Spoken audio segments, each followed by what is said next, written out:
오늘 말씀을 함께 보시겠습니다. 오늘 우리에게 주신 말씀은 창세기 44장 말씀이고요. 14절부터 원래 34절인데요.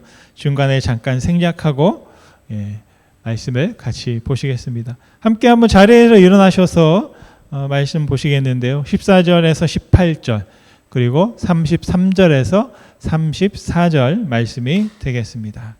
함께 보시겠습니다. 창세기 44장 14절 말씀. 유다와 그의 형제들이 요셉의 집에 이르니 요셉이 아직 그곳에 있는지라 그의 앞에서 땅에 엎드리니 요셉이 그들에게 이르되 너희가 어찌하여 이런 일을 행하였느냐? 나 같은 사람이 점을 잘 치는 줄을 너희는 알지 못하였느냐? 유다가 말하되 우리가 내 주께 무슨 말을 하오리이까? 무슨 선명을 하오리이까? 우리가 어떻게 우리의 정직함을 나타내리이까? 하나님이 종들의 죄악을 찾아내셨으니 우리와 이 잔이 발견된 자가 다 내 주의 노예가 되겠나이다. 요셉이 이르되 내가 결코 그리하지 아니하리라. 잔이 그 손에서 발견된 자만 내 종이 되고 너희는 평안히 너희 아버지께로 도로 올라갈 것이니라. 유다가 그에게 가까이 가서 이르되 내 주여 원하건대 당신의 종에게 내 주의 귀에 한 말씀을 아뢰게 하소서. 주의 종에게 노하지 마소서. 주는 바로와 같으심이니이다. 이제 주의 종으로 그 아이를 대신하여 머물러 있어 내 주의 종이 되게 하시고 그 아이는 그의 형제들과 함께 올려 보내소서. 그 아이가 나와 함께 가지 아니하면 내가 어찌 내 아버지께로 올라갈 수 있으리이까? 두렵건대 제 해가 내 아버지께 미침을 보리이다. 아멘. 자리에 앉으시겠습니다. 형통의 지혜라는 큰 주제를 가지고 말씀을 나누고 있습니다. 여러분, 하나님께서는 중보자를 통해서 우리를 형통의 길로 인도하십니다. 우리의 중보자는 누구일까요? 바로 예수님이 우리의 중보자가 되십니다.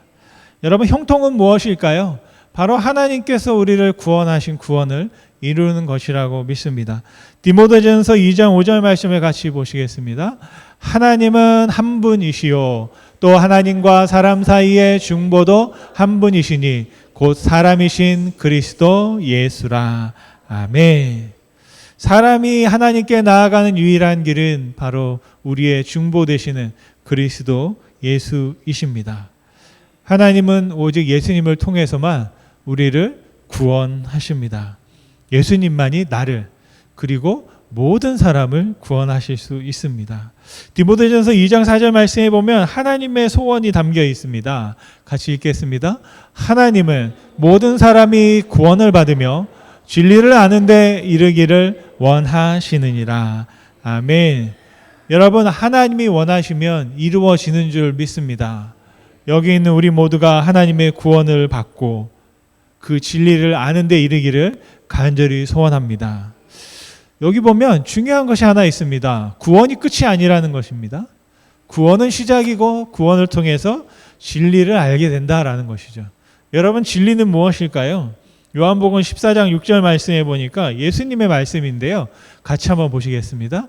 예수께서 가라사대 내가 곧 길이요 진리요 생명이니 나로 말미암지 않고는 아버지께로 올 자가 없느니라. 아멘.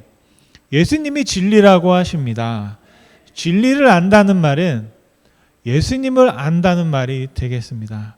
여러분, 예수님을 믿고 구원받고 그 믿은 예수님을 더 알아가실 수 있기를 간절히 축원드립니다.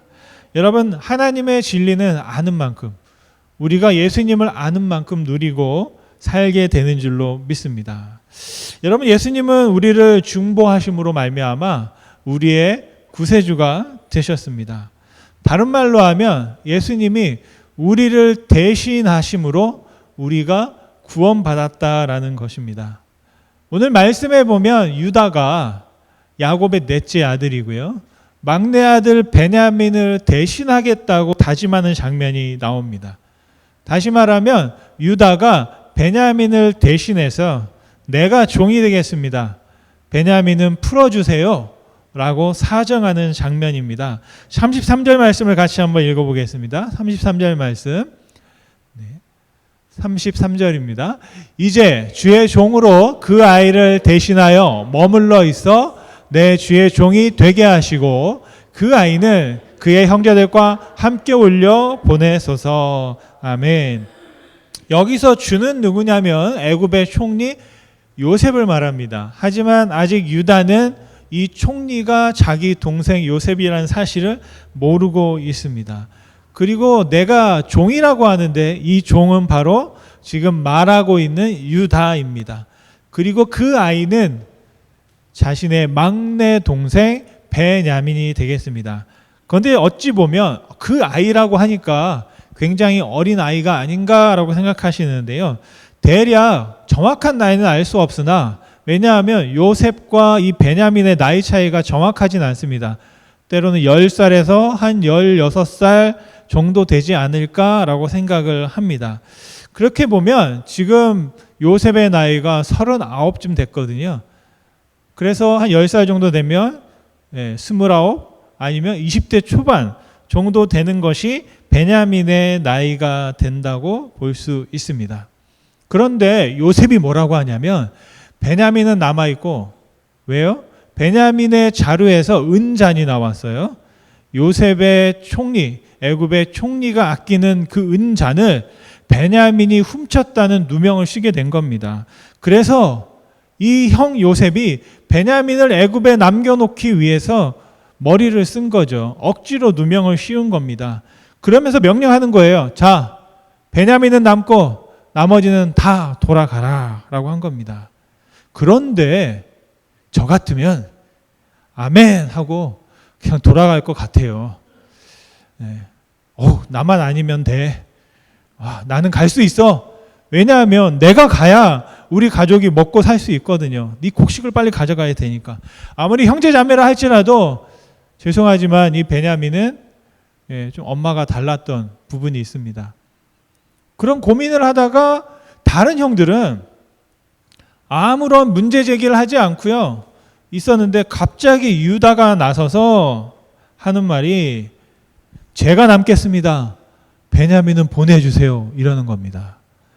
여러분 혹시 어떤 우리 주변에 어려운 일이 있을 때 제가 하겠습니다. 목사님은 저리 가세요. 라고 하는 말을 좀 듣고 싶습니다. 아멘. 제가 어제도 저 지붕에 올라가면서 아무도 저를 안 잡더라고요. 원래 올라갈 때 말하지 않았어요. 몰래 혼자 올라갔어요. 근데 올라갈 만합니다.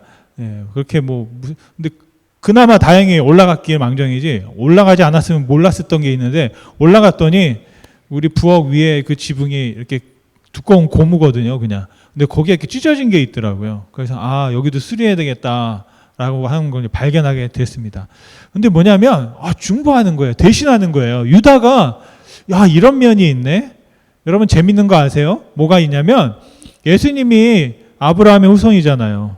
이삭과 야곱의 후손이에요. 근데 아브라함과 이삭과 야곱은 아는데 그 다음이 누군가 싶은데 많은 분들이 착각해요. 요셉의 후손인 줄 알고. 그런데 예수님은 요셉의 후손이 아니라 유다의 후손입니다. 넷째. 그래서 야곱의 아들이 여러 명 있었는데 네 번째가 장자가 돼가지고요. 그 장자의 서열을 기업을 물려받게 되는데요. 어떻게 보면 유다에게 이런 면이 있었기 때문에 장자로서 인정받은 거 아닌가라는 생각을 하게 됩니다. 저는 오늘 유다의 모습을 보면서 누가 떠올렸냐면 나를 대신하신, 우리를 대신하신 예수님의 모습을 유다의 모습 속에서 발견하게 되었습니다. 바로 이 유다 때문에요. 이 야곱의 가문에 생길 수 있는 큰 문제와 어려움들이 해결되어지는 그런 아주 중요한 기회가 유다 때문에 주어졌다라는 것입니다. 여러분 하나님의 형통이라는 것은 그냥 주어지는 게 아니라 이 유다처럼 예수님처럼 그 누군가를 대신하고 중보함을 통하여 우리가 경험되어진다는 것을 볼 수 있습니다. 오늘 말씀을 통해서 깨닫기 원하는 것은 유다를 통해서 하나님의 형통의 지혜를 한번 보려고 하는데요. 첫째, 유다는 중보할 때 어떻게 중보했냐면 존중함으로 중보했다라는 겁니다. 제가 참 존중이라는 말을 좋아하는데요. 그리고 저도 존중하며 존중받고 싶다라는 그런 소망을 늘 가지고 있습니다. 그런데 존중을 말하긴 하지만 존중한다는 게 그렇게 쉽지가 않습니다. 특별히 가까운 사이에서는 더 그렇습니다. 처음에 우리가 멀리 있고 좀 거리가 있는 사람들에 대해서는 존중하려고 하고 대우하려고 하고 예의를 차리려고 합니다. 그런데 좀 친해지고 가까워지다 보면 좀 막하게 되는 그런 경향이 있습니다. 막 함부로 하려고 하는 그런 경향이 있습니다. 정말로 다른 사람들이 볼 때에는 와, 우러러 보는 사람들이 가까이 있는 사람들이 볼 때에는 콧방귀를 낄 때가 있는 것이에요. 그래서 저는 이 존중이 쉬운 것 같은데도 어렵다. 무엇이 어려우냐면 가까워질수록, 형제일수록, 가족일수록, 또 우리가 함께하는 사람들일수록 서로를 존중하는 것이 쉽지 않구나라는 생각을 해보게 됩니다. 그런데 오늘 유다는 이 베냐민을 위하면서 존중의 태도를 가지고 존중하는 사실을 보았습니다. 제가 존중이라는 단어를 사전을 찾아봤더니 첫 번째 이런 의미가 있었습니다. 두 사람 사이에서 일이 성사되도록 이렇게 주선하는 사람, 중보해주는 사람, 그런 의미가 있고, 중보요. 존중이 아니라 중보의 사전적 의미입니다. 그리고 그 사전적 의미의 두 번째 의미가 뭔가 봤더니요, 네이버 사전에 이런 게 있더라고요. 중보는 예수 그리스도가 한 일이라고 적혀 있습니다.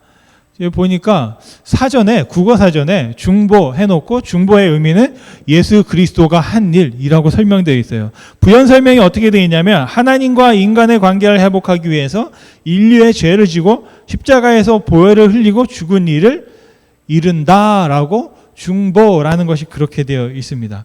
오늘 그 비슷한 일을 누가 하냐면 바로 유다가 하고 있는 것을 볼 수 있는데요. 18절 말씀을 같이 한번 읽어보면 좋겠습니다. 18절 말씀입니다. 유다가 그에게 가까이 가서 이르되 내 주여 원하건대 당신의 종에게 내 주의 귀에 한 말씀을 아뢰게 하소서. 주의 종에게 노하지 마소서. 주는 바로와 같으심이니이다. 아멘. 유다가 존중하는 태도로 중보하고 있는데 한 네 가지 특징이 있습니다. 첫째는 관계를 설정합니다. 먼저 내가 종이다, 당신이 주인이다 말합니다. 그리고 그 존중의 태도를 쓰게 보면 기회를 요청합니다. 내가 말할 수 있는 기회를 주세요 라고 말하는 겁니다. 그리고 세 번째는 저의 말을 들어주세요 라고 간청하고 있는 걸 볼 수 있습니다. 그리고 마지막에는 경의를 표시하는 모습을 볼 수 있습니다. 우리가 서로를 존중하고 서로를 중보할 때 이런 태도를 가지면 좋겠다라고 싶습니다. 여러분, 존중이라는 것은 뭐냐면 다른 사람의 입장에 대해서 한번 생각해 보는 것이죠. 어떻게 보면 지금 유다는 좀 억울합니다. 잘못한 게 없어요.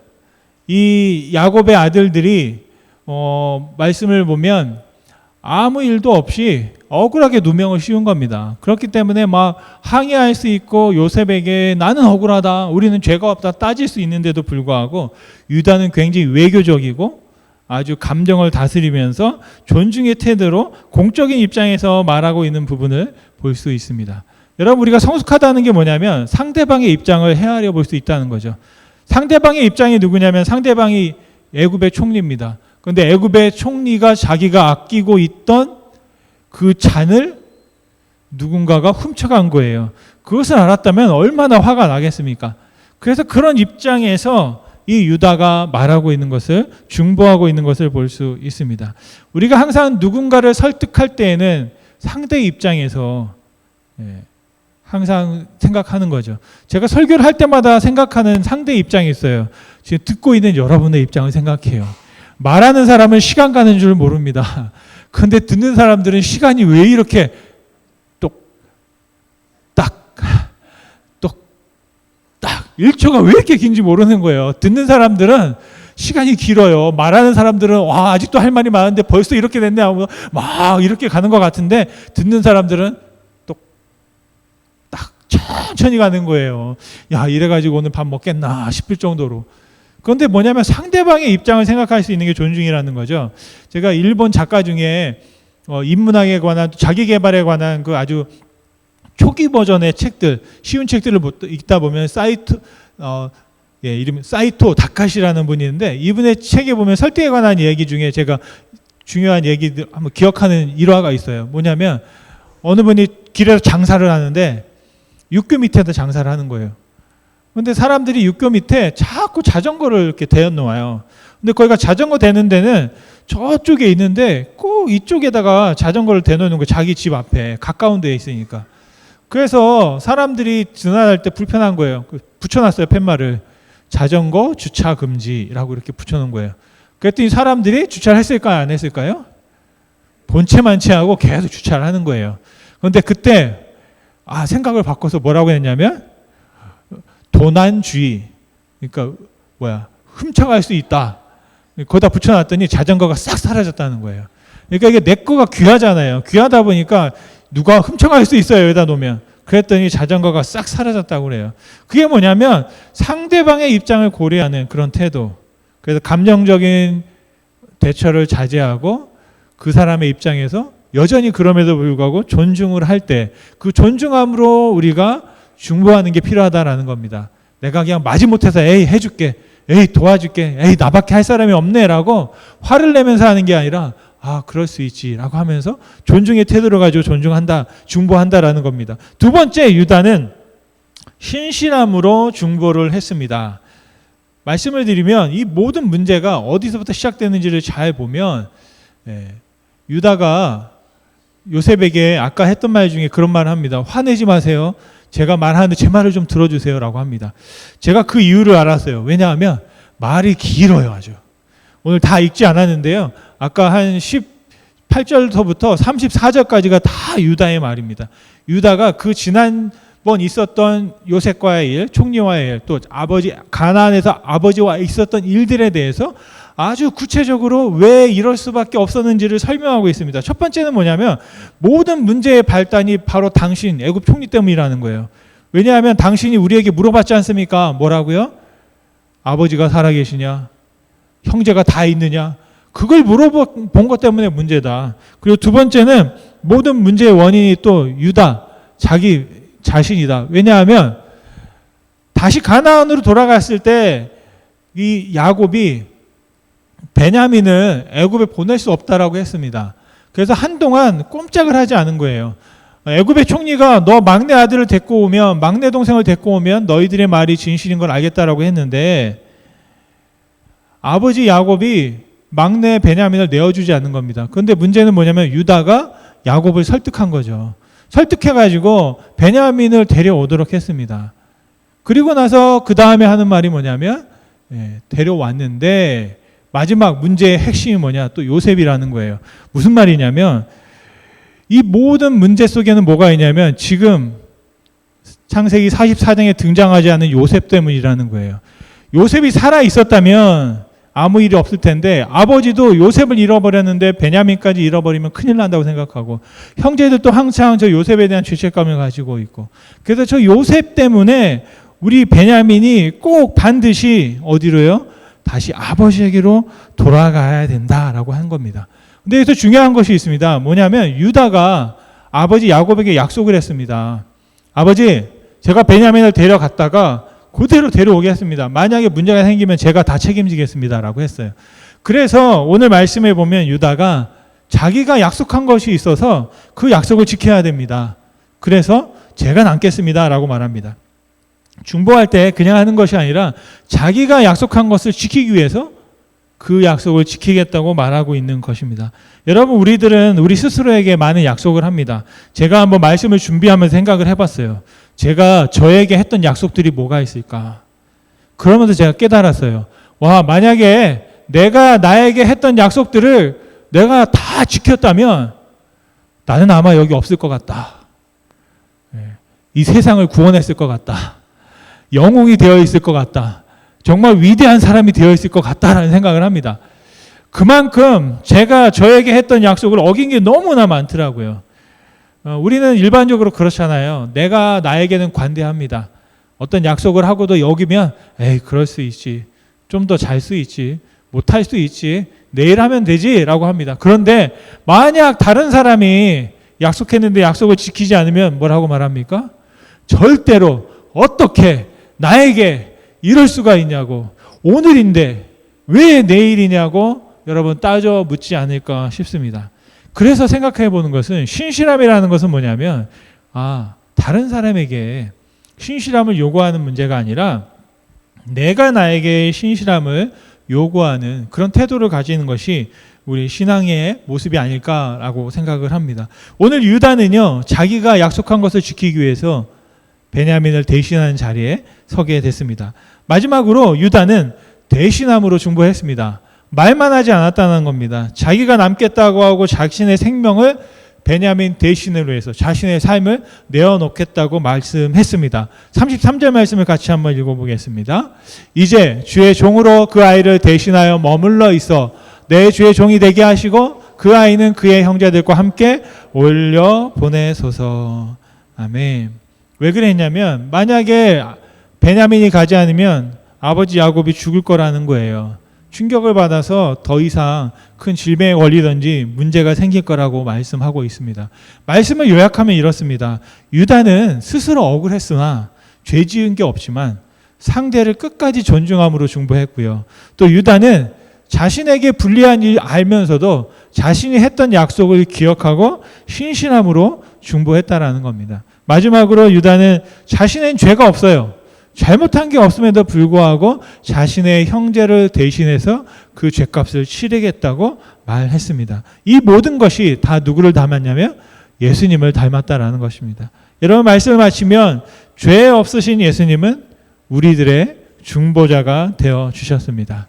그런 예수님도 고민을 하셨어요. 여러분 잘 아시는 겟세마네 동산에서 예수님이 기도하십니다. 마가복음 14장 36절 말씀인데요. 같이 한번 읽겠습니다. 이르시되 아빠 아버지여, 아버지께는 모든 것이 가능하오니 이 잔을 내게서 옮기시옵소서. 그러나 나의 원대로 마시옵고 아버지의 원대로 하옵소서 하시고. 아멘. 여러분, 하나님의 소원이 무엇이에요? 아까 처음에 말씀드렸던 게 있죠. 모든 사람을 구원하고 진리를 알게 하시는 것이었습니다. 모든 사람을 구원하려면 저 잔을 누가요? 예수님이 마셔야 했다라는 것입니다. 예수님은 모든 사람의 죄를 대신할 사람이 필요했어요. 예수님이 사람이 되신 이유가 있습니다. 한 가지입니다. 죽기 위해서 사람이 되셨어요. 하나님은 돌아가실 수 없습니다.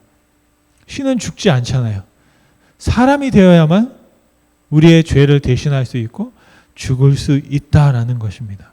그렇게 예수님은 이 땅에 오셔서 우리를 대신하시고 우리의 구주가 되시고 우리의 생명이 되어 주셨습니다. 여러분, 이제 말씀을 마치면 예수님이 그렇게 하셨으면 우리가 항상 하는 말이 있습니다. 우리는 예수님을 따라간다. 예수님의 제자다. 그 말은 뭐냐면 이제 우리의 차례다라는 겁니다. 여기 계신 여러분 모두가 예수님이 될 수 없습니다. 우리는 사람입니다. 그래서 예수님께서 사람으로 하셨던 일들을 우리가 할 수 있을 줄 믿습니다. 예수님이 우리를 대신하신 것처럼 우리가 예수님을 대신하는 자리에 설 수 있기를 간절히 소원합니다. 우리가 누구를 구원하는 것이 아니에요. 하지만 우리가 대신할 수 있다라는 겁니다. 다시 말하면 우리가 중보할 수 있다라는 것입니다. 유다가 베냐민을 대신했고 예수님이 우리를 대신했고 이제 여기 계신 여러분들이 예수님을 대신할 수 있기를 간절히 소원합니다. 그래서 우리가 서로 존중하고 서로 신실하게 또 그리고 서로 중보함을 말미암아 하나님의 형통을 이루며 살아갈 수 있기를 간절히 축원드립니다.